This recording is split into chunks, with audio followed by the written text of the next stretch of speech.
কলা পাতায় যে এত সুন্দর ভাপা পিঠে বানানো যায়, তো বন্ধুরা আপনারা না দেখলে বিশ্বাসই করতে পারবেন না। আর আজকের এই ভাপা পিঠেটা কতটা লোভনীয় হয়েছে দেখুন। আর এই পিঠের স্বাদ তো আপনাদের সারা জীবন মুখে লেগে থাকবে।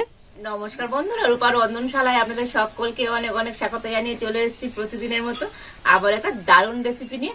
তো বন্ধুরা, শীত তো পড়েই গিয়েছি, আর শীতকালে তো প্রত্যেকে কিন্তু একটু পিঠে পুলি খেতে পছন্দ করি। তো আজকের আমি একটা দারুণ স্বাদের পিঠের রেসিপি শেয়ার করব।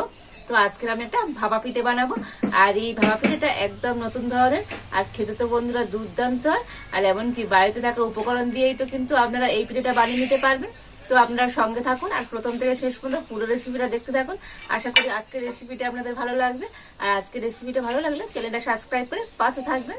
তো দেখুন, আজকের ভাপা পিঠের জন্য এখানে আমি এই বাটির মাপ করে নিয়ে নিয়েছি হাফ বাটি টক দই।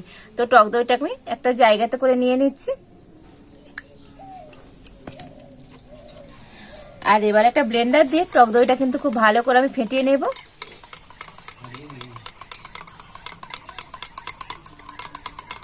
তো দেখুন, টক দইটা কিন্তু আমি 5 মিনিট ধরে খুব ভালো করে ফেটিয়ে নিয়েছি। আর দেখুন, ফেটিয়ে নেওয়ার পরে দইটা কিন্তু এরকম ক্রিমে ক্রিমে ভাব চলে আসবে।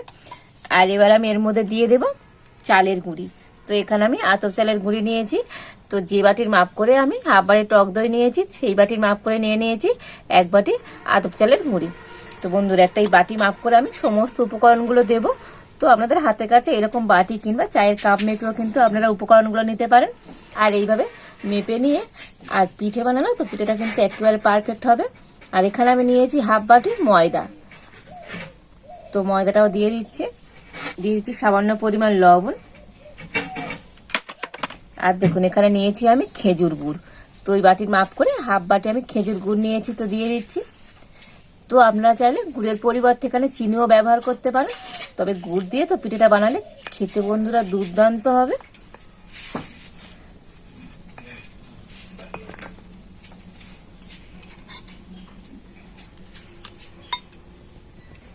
আর এখন আমি আবারও সমস্ত কিছু খুব ভালো করে মিশিয়ে নেব। আর এবার আমি এটাকে দুধ দিয়ে গুলে নেব। তো এখানে আমি নিয়েছি গরুর দুধ। তো এই গরুর দুধটা কিন্তু আগে থেকে ফুটিয়ে একটু ঘন করে ফুটিয়ে নিয়েছি, আর দুধটা ঠান্ডা করেও নিয়েছি। আর এই দুধটা দিয়ে আমি এখন ভাপা পিঠে ব্যাটারটা গুলে নেব। তো অল্প অল্প করে দুধ দিয়ে আমি ব্যাটারটা গুলে নিচ্ছি।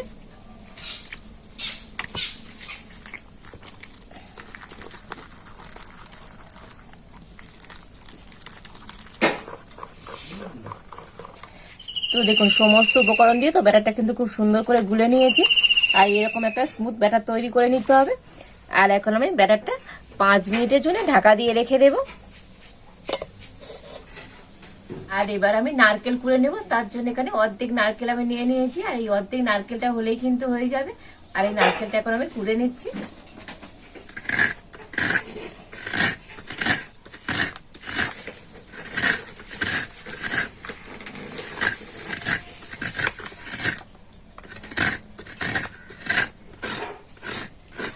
তো দেখুন, এই অর্ধেকটা নারকেল আমি সম্পূর্ণ কুড়িয়ে নিয়েছি। আর এবার আমি ব্যাটারটা থেকে ঢাকাটা খুলে নেব। আর দেখুন, ব্যাটারটা কিন্তু আবার আমি একটু মিশিয়ে নেব। আর দেখুন, ব্যাটারের ঘনত্বটা দেখিয়ে দিই। তো দেখুন, ঠিক এইরকম ঘনত্বের করে কিন্তু ব্যাটারটা গুলে নিতে হবে। আর এবার আমি এই ব্যাটারের মধ্যে কুড়িয়ে নেওয়া নারকেল দিয়ে দেব।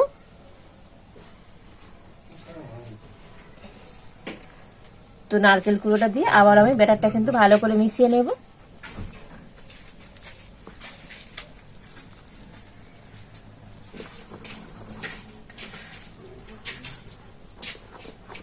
তো নারকেল কুড়ো দিয়ে আবার কিন্তু ব্যাটারটা ভালো করে মিশিয়ে নিয়েছি।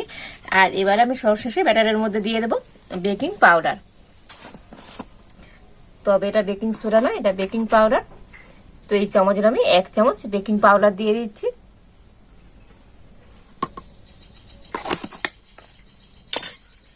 তো বেকিং পাউডার দিয়ে আবারও ব্যাটারটা কিন্তু খুব ভালো করে ফেটিয়ে নেব।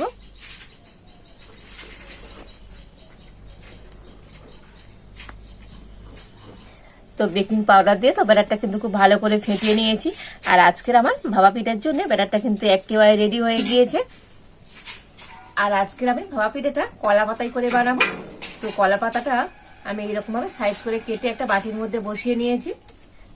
তো দেখুন এইভাবে কিন্তু মাপ করে কেটে আর আমি একটা বাটি নিয়েছি, তার মধ্যে এইভাবে লাগিয়ে দিয়েছি। আর কলা পাতার উপরেও কিন্তু আমি একটু সাদা তেলও লাগিয়ে দিয়েছি। এতে করে তো পিঠেটা হয়ে যাওয়ার পর কিন্তু খুব সহজেই কলা পাতা থেকে ছেড়ে আসবে। আর এবার আমি ব্যাটারটা বাটির মধ্যে দিয়ে দেব।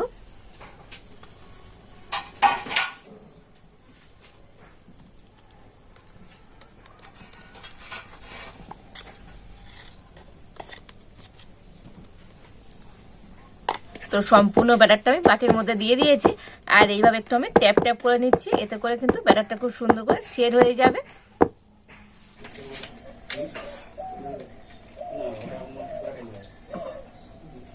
তো উনুনটা ধরিয়ে আমি উনানে একটা কড়াই বসিয়ে দিয়েছি। আর কড়াইতে আমি এখন দিয়ে দিব জল।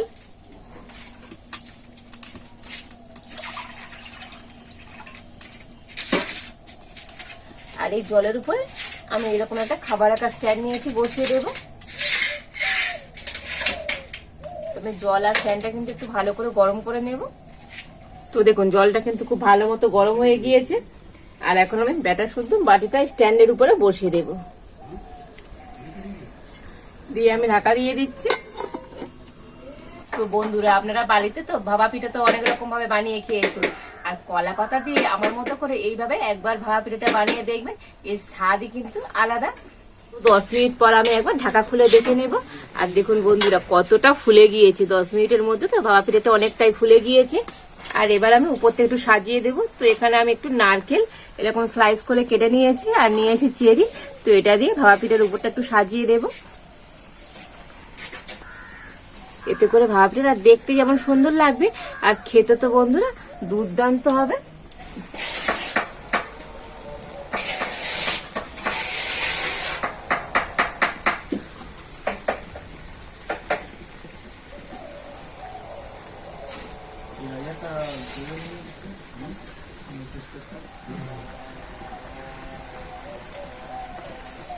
আর এবার আমি নারকেলগুলো এইভাবে সাজিয়ে দেব।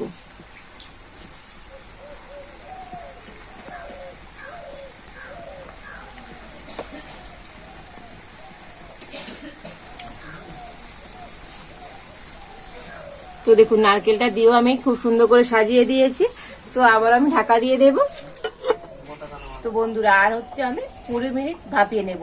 তো প্রথমে 10 মিনিট নিয়েছি, আর 20 মিনিট। এই ভাপা পিঠাটা হতে মোটামুটি 30 মিনিট টাইম লাগবে।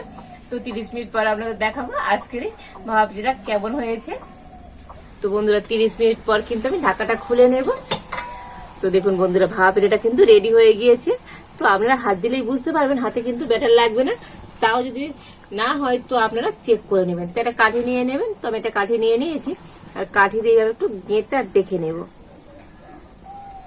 তো দেখুন কাঠিটার গায়ে কিন্তু একটু ব্যাটার লেগে যায়নি, মানে আজকের আমার ভাপা পিঠাটা একেবারে রেডি হয়ে গিয়েছে। আর এখন আমি নামিয়ে নেব। ওই ভাপা পিঠাটা আমি একটু ঠান্ডা করে নিয়েছি, আর এবার আমি তুলে নেব। তবে ঠান্ডা করে কিন্তু তবে তুলতে হবে, গরম অবস্থায় কিন্তু পিঠাটা উঠবে না, ভেঙে যাবে। তো আমি একটা প্লেটের উপরে উবুর করে দিলাম, আর দিয়ে এটা উল্টে দেব, দিয়ে হাতে একটু ঘা মেরে নেব।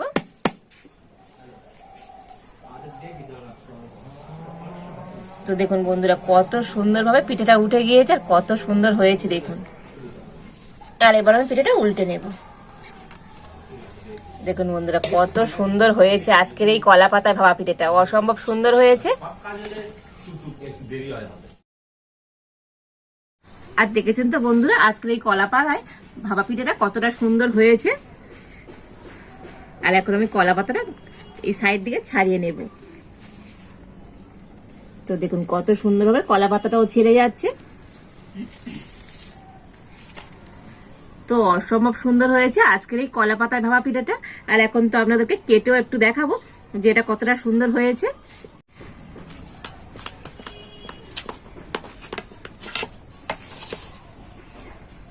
তো দেখুন পিঠাটা কিন্তু আমি এইভাবে কেটে নিচ্ছি।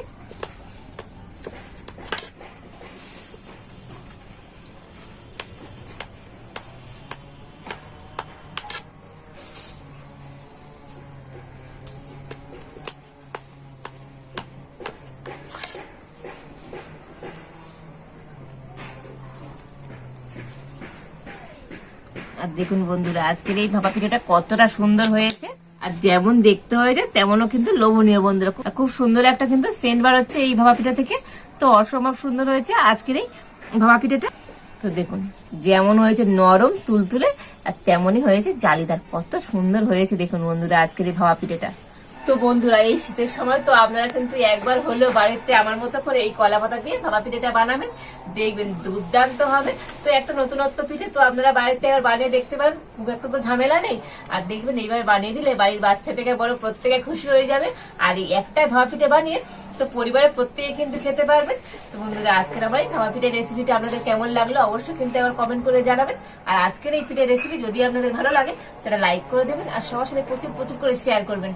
আজ এই পর্যন্ত, আপনারা ভালো থাকুন, সুস্থ থাকুন, দেখা হচ্ছে নতুন কোনো একটা রেসিপি নিয়ে।